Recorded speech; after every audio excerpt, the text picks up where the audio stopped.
The hot weather, it's cooled down now. You know, when it gets too hot we complain, when it's wet we complain, we're never happy. But on the 19th we had the restrictions removed from lockdown. I noticed on the news they had a picture of a young girl. When they opened the clubs, they were queuing up at midnight on the 18th. And this young girl made the statement, "This is what life is all about." This is the people out there. This is our harvest. This is where we need to go. And they think clubbing is what life is about. So the harvest is going to be difficult. I mean, we were all young once. We were. Although a lot of people think I was actually born this age. I wasn't. I remember a couple of years ago, my granddaughter, I think she was 8. And her mother said to her, "How old do you think Granddad is?" She said 100. Straight off, no hesitation, 100. So that's fine. Today we're going to talk about duality. And there's much use saying that God helps those who help themselves. Many people believe this is in the Bible, but it isn't. It originated with somebody called Algernon Sidney in 1698 on a discourse about governments. Whatever the origin, it is wrong, yet it is right. Look at Isaiah 25:4. "For you have been a strength to the poor, a strength to the needy in his distress, a refuge from the storm, a shade from the heat." So God does help. But we have to help ourselves also. We can fall into the trap of inactivity. Many Christians ask God for help and then expect God to do everything himself. I read today Mr. Brian Harmon from Hillsong Church died. He was a vocal activist against vaccination. Despite his struggle, he still rejected the vaccine, saying his religious faith would protect him prior to his death. And he joked about it. And he said he trusted the Bible over the top US disease expert, Dr. Anthony Fauci. Constantly asking people to pray for him, though. And what does it say in James 4? You ask, but you do not receive because you ask amiss. And that's another lesson. Don't test God. There's only going to be one winner, and it's not going to be us. It's amazing to see that immediately his church said, "Yeah, he was a great guy. It's very sad his death. It's devastated us." But his views were nothing to do with his church. So they kind of dropped him immediately. We usually excuse pointing to the fact that God will provide in his time and in his way. That's not a reason for inactivity. You know, let's say we're looking for a job. And I know people have prayed for jobs and they've actually specified the car they want and how much salary they want. But you can pray to the Lord for a job. But then you've got to actively look for that job. It's no use sitting there waiting for God to do it for you. He could do, but it is unlikely that God will provide employers to come knocking on your door looking for you on your terms. It's a covenant. We've heard it today, and of course without God we are helpless. We're so helpless He sent His Son to die for us, that we may have forgiveness, that we wouldn't perish. Forgiveness of sins. Before I became a Christian, I came close to death many times. Through IEDs, more bullets than I could count. It wasn't the bombs and the bullets that would have killed me. It was my arrogance. Standing there, fighting, thinking I would survive, I would win because I had better skills and a bigger gun. Doesn't work that way. And people, including me, would say, wow, you're lucky to be alive. Luck has nothing to do with it.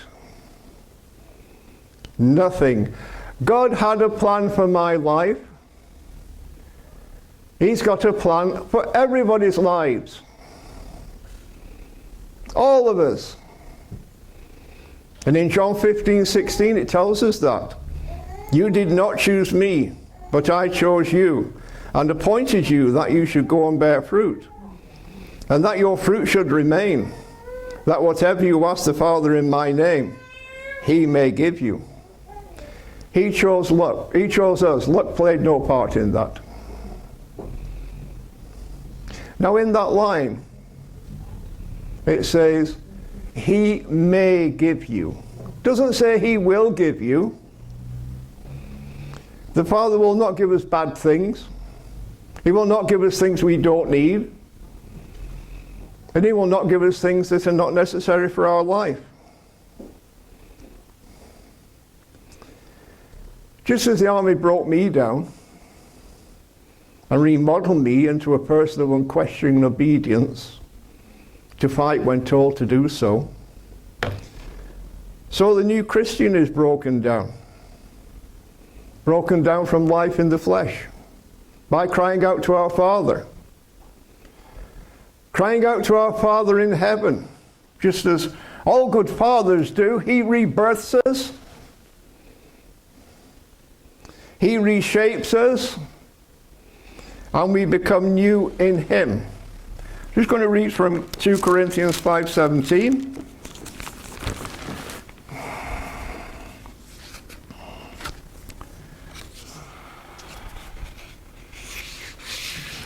Therefore, if anyone is in Christ, he is a new creation.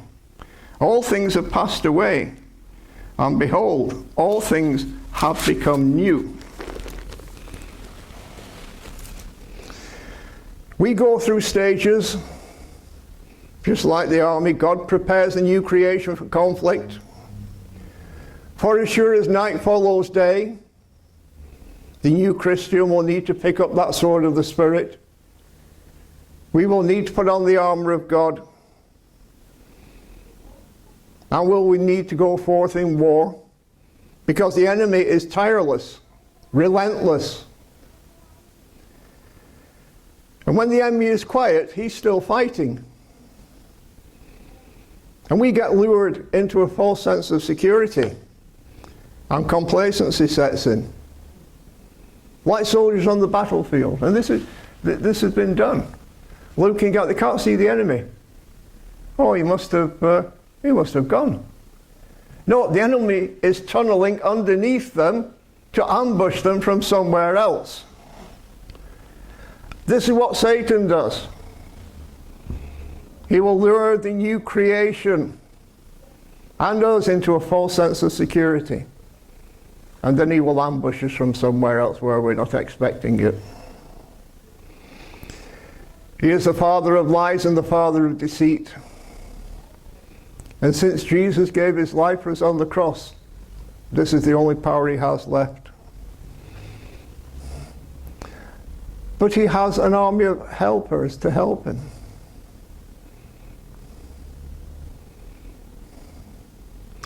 Now, even though we are a new creation, and the old things have passed away, as we read in 2 Corinthians, we now become peoples of two natures.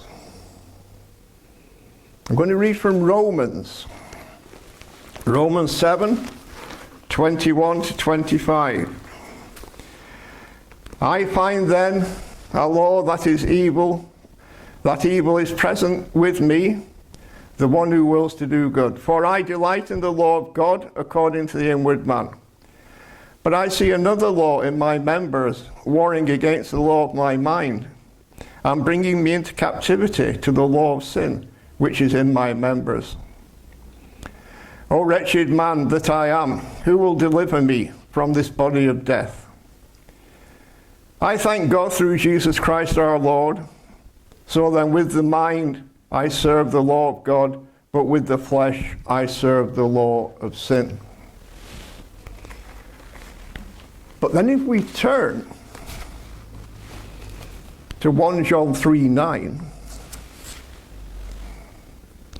whoever has been born of God does not sin, for his seed remains in him. He cannot sin because he has been born of God.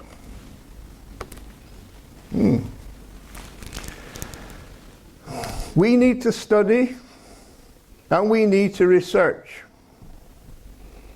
Because we are sinners, we know we sin, all of us, including me. And the commentators, Gill, Barnes and Henry, they agree on this scripture in 1 John. Does not make it his trade and business. It is not the constant course of his life. He does not walk in sin or give up himself to it. He is not without the being of it in him or free from acts of sin in his life and conversation. But he does not so commit as to be a servant of it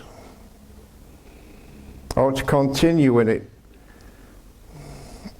And that for this reason. If we reverse what the commentators say, this is the singular nature of the unsaved. In some there is repentance,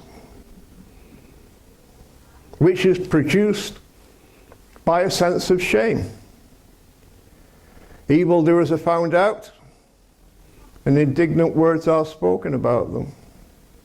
They are ashamed, and so far they are repentant because they have dishonored themselves.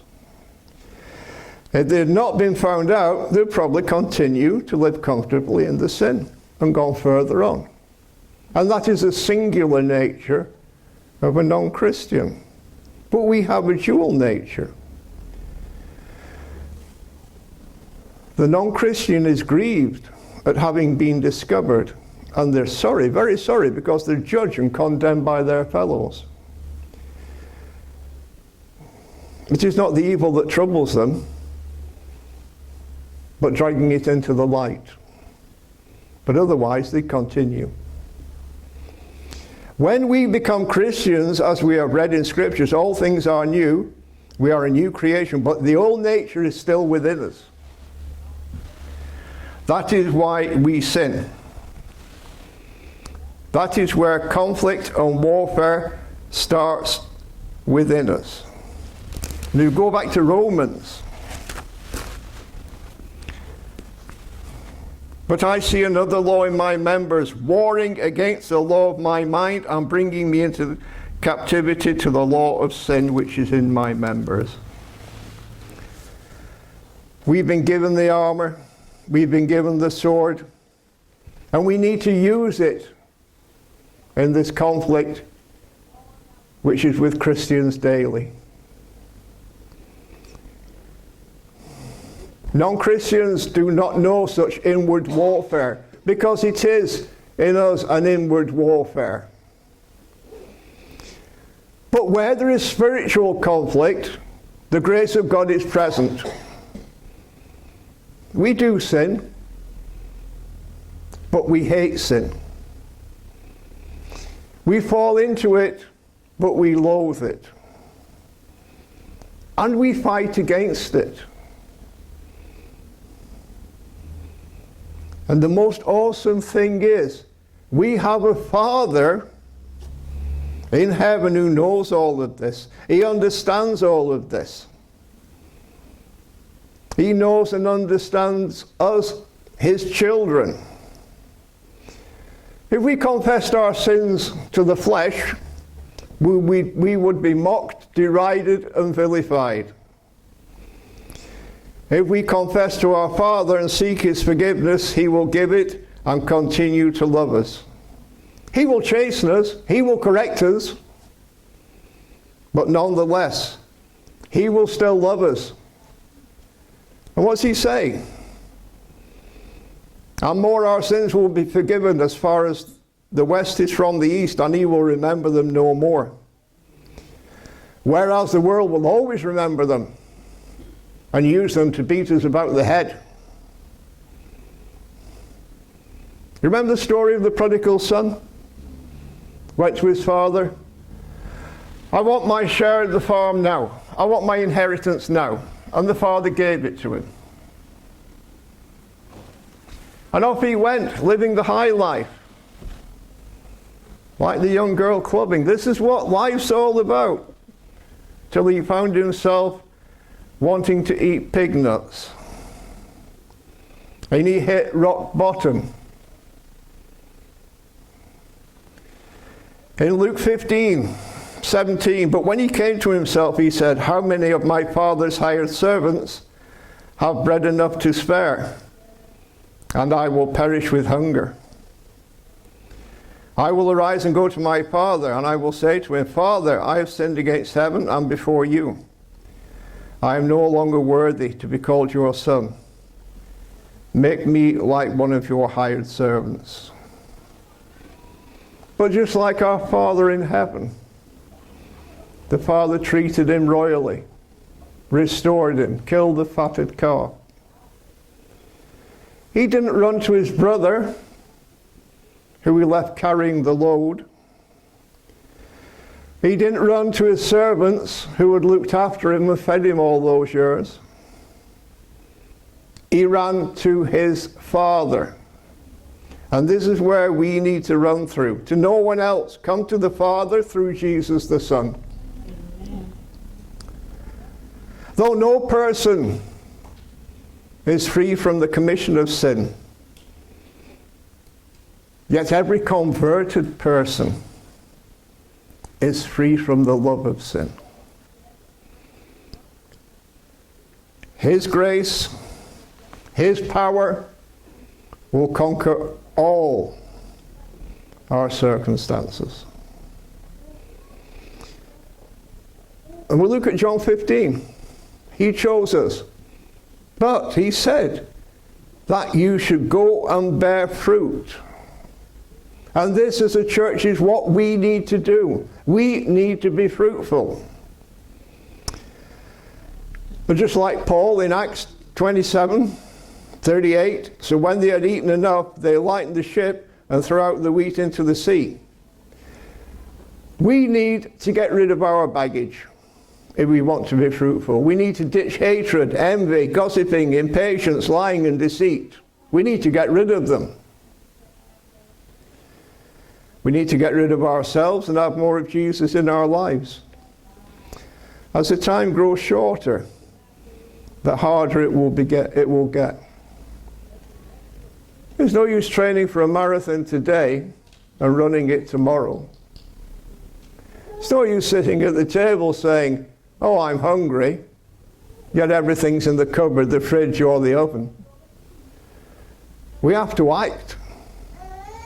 We need to seek his face. We need to ask for his direction and guidance. By doing this, he gives us strength for today and bright hope for tomorrow, as the hymn tells us.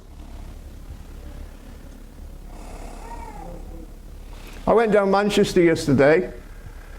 I saw Jock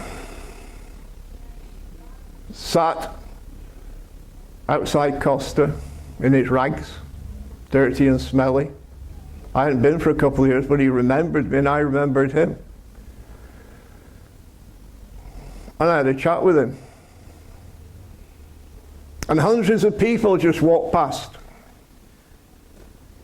totally oblivious to him. I went on my journeys round. There's two young lads out of it on drugs. And people were walking down the street. The guys are here, they're looking at the street over there. There's nothing over there. It's just an empty building. Yet everyone's looking over there, so they don't have to look down at these two lads. Then I found Martin. Martin has a house. He's in a wheelchair. He's got one leg.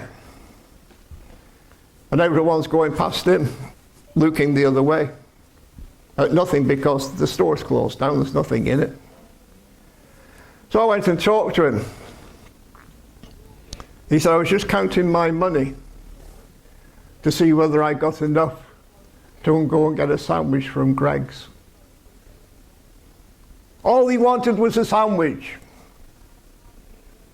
Yet people dressed up to the nines are walking past, ignoring him. His benefits don't stretch too much. So he's out there playing a harmonica in his wheelchair with one leg, and then counting his pennies to see whether he can afford a sandwich.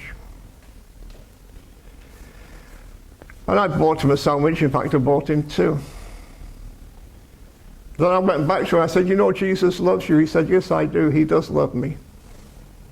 I said, I love you too, and so do other people. It may not seem like it, but we do love you. He said, I know.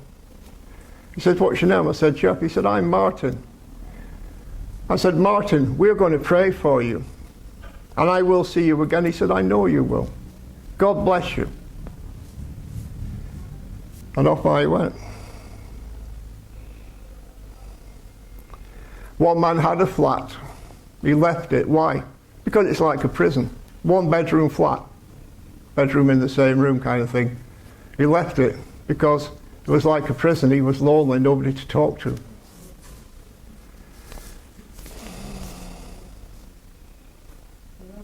And I look at how we can be fruitful.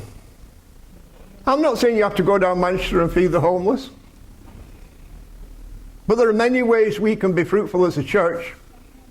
There's many ways we need to be fruitful as a church. To talk to somebody in need, somebody who's lonely. To help a mother in the supermarket with their shopping, to buy the shopping bags for the food banks. There are many ways we can be fruitful. That is what Jesus said to us, to be fruitful. Not to sit and do nothing. You know, Richard mentioned it the other week about Bible study, how many hours we have in the week Bible study. Yeah, Bible study. This is our food. This is our protein. This is where we get fed. Where we get fed so we can work to complete the Great Commission. Prayer meeting. People say, oh, pray for me, pray for me. There are so many needs in the world needing prayer. You would think people come together and pray. Not just for themselves, not just for ourselves. There are so many things that we pray for. That is being fruitful.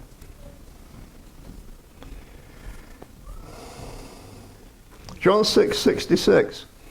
From that time, many of his disciples went back and walked with him no more. Then Jesus said to the 12, do you also want to go away? Do we want to go away? Or do we want to go forward? Do we want to be fruitful?